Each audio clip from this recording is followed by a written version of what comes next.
What's happening, guys, and welcome to the video. In the background is my 2008 heavily modified Yamaha WR250R. It's actually a 310R now. Everything in this video, I will try to post it in the links down below if you're interested in it. Some things might be affiliate links, some things probably won't be because a lot of them are small businesses, but I just really love the product. If those links are not there immediately, come back in a few days or a week or whatever. It might take me a while to compile all the links because there's a lot of cool shite on this bike that comes from all over the place, and some of it I need to jog my memory to recall where I actually got it. Other than that, let's get into the video.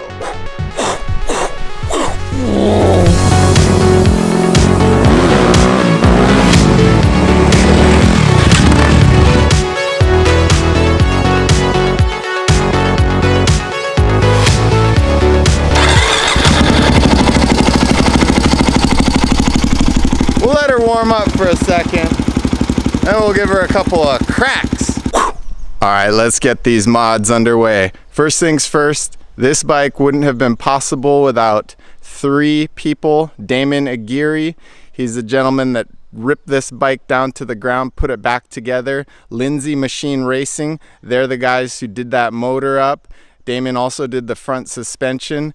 And Powder Coating Extreme, they're the guys that made the engine and body components look absolutely gorgeous.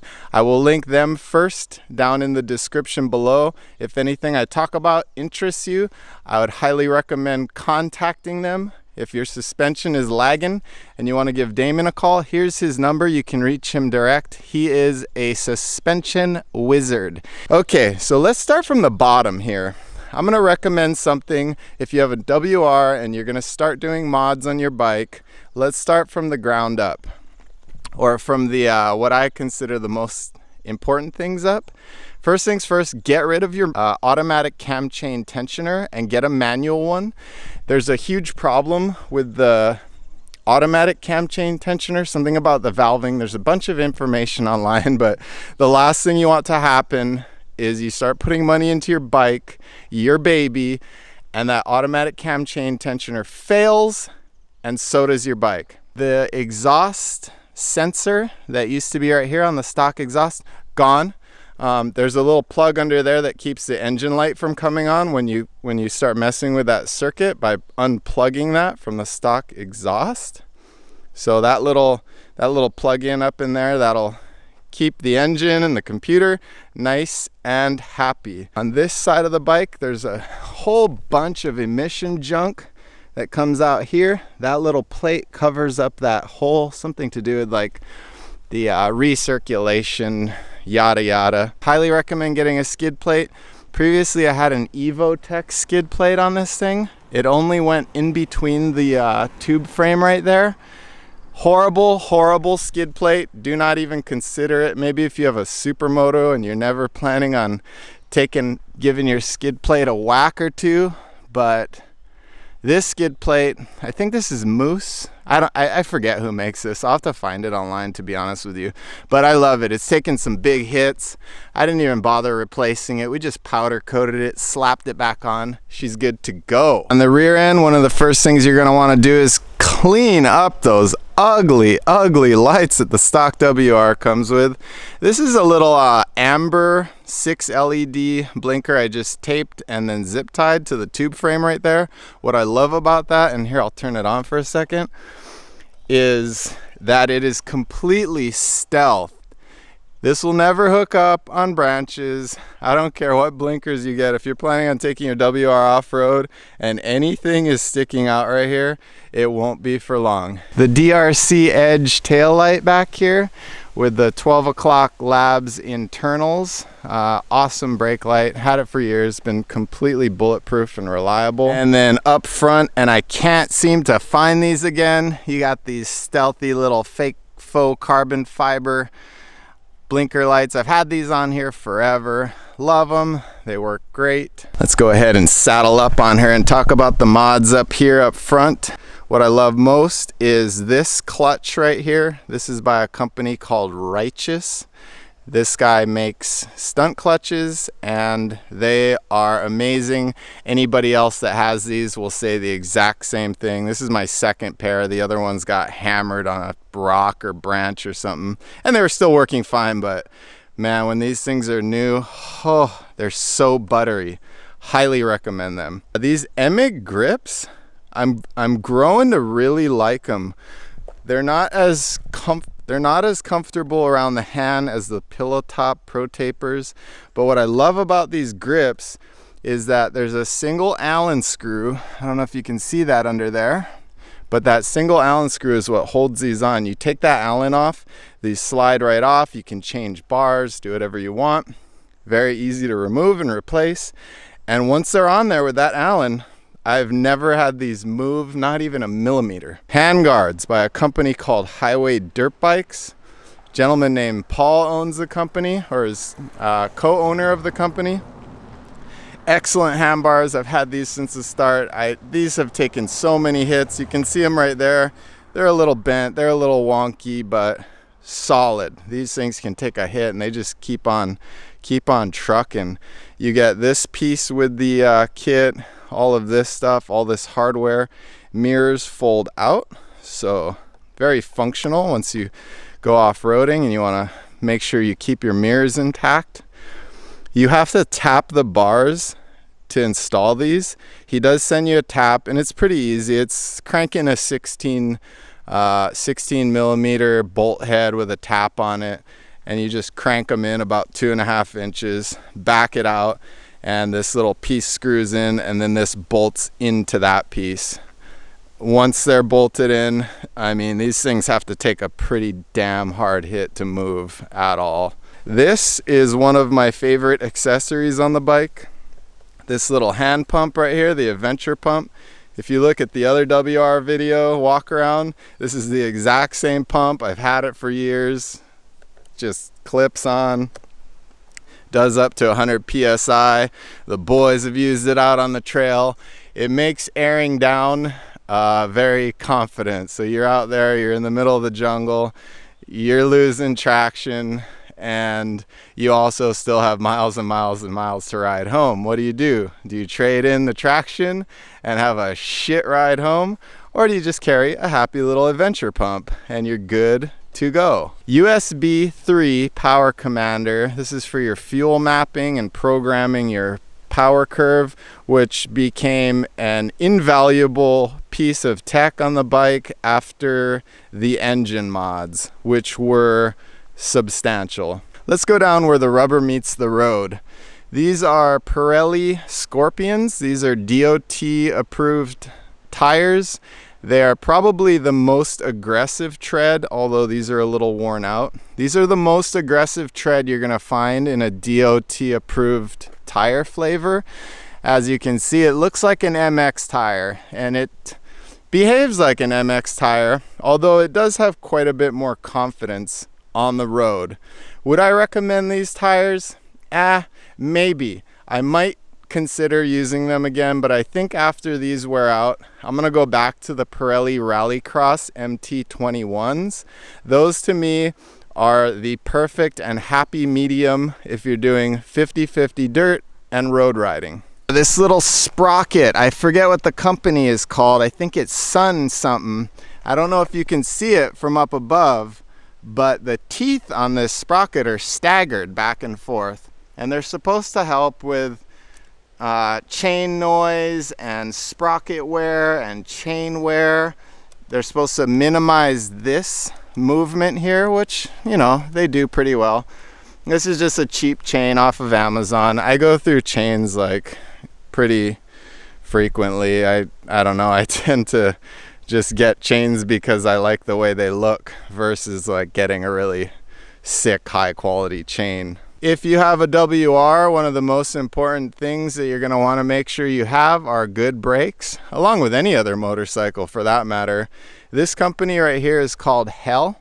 These are the same brake lines that have been on this bike for years and years and years, without fail, both front and rear. There's my friend.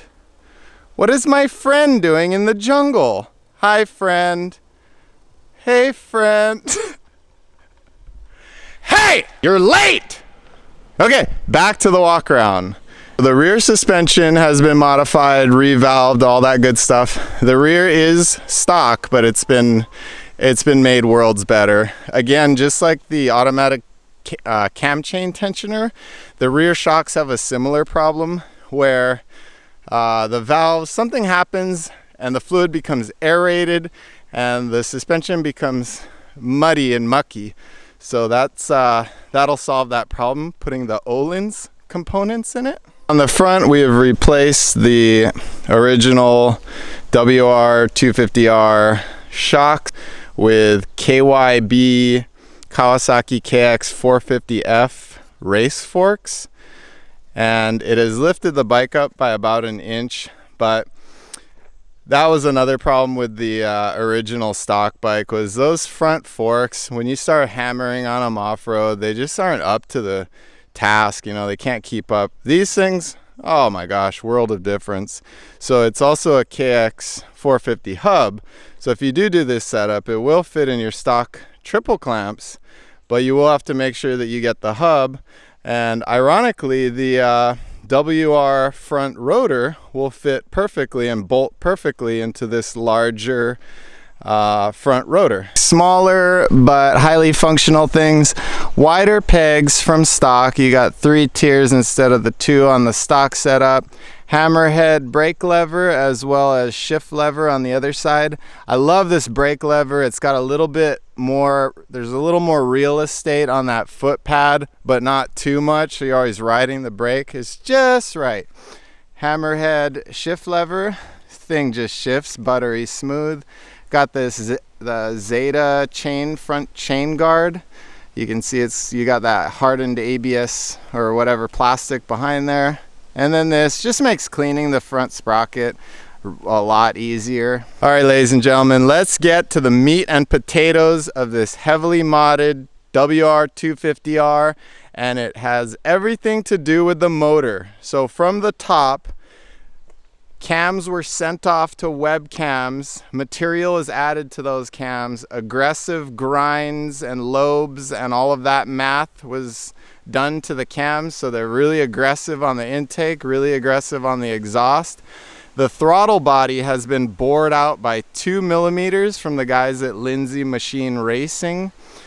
It's got a 290 Athena cylinder kit on it, as well as a stroker crank, which adds another, I think it's 18 millimeters, technically making it a 308cc bike, but let's just call it a 310. Oh, the head has also been ported and polished, and the I forget what it was, the bed material has been added to the bed and then perfectly flowed. The head spent over 40 hours on the flow bench to just dial it to perfection.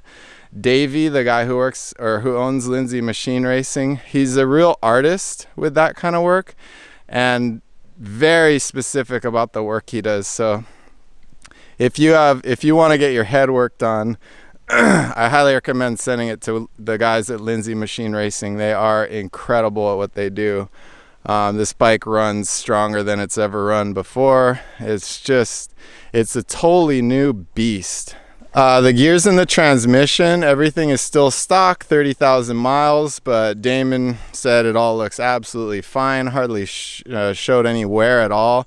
One of the really cool things about this motor is the oil delivery to the gears. There's like a shaft with all these holes. Maybe Damon can chime in down below and talk a little bit about what makes this motor specifically such a cool motor.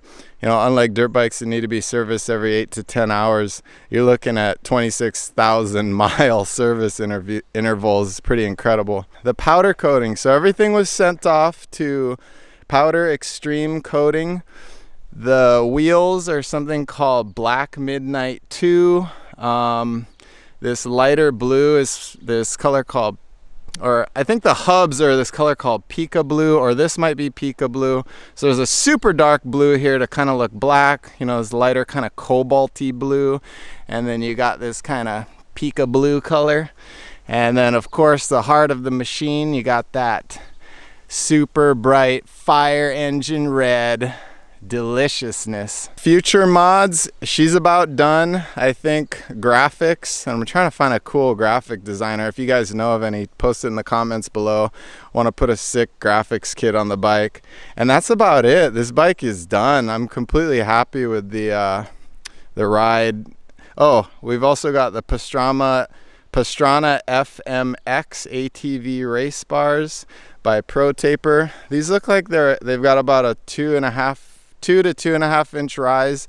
Perfect for me. I'm 6'5". I can stand on the pegs and hands on the grips without having to bend over or do anything weird. And yeah, that's it is a wonderful, wonderful machine. All right, start up, baby.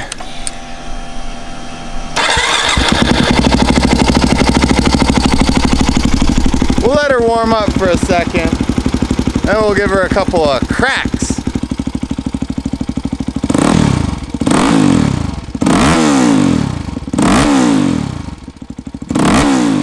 Oh yeah, I almost forgot.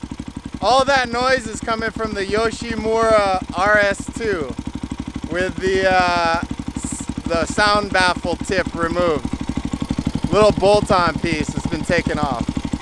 I just like it because it's loud, and there are stupid people on the road, so this thing coming down the road.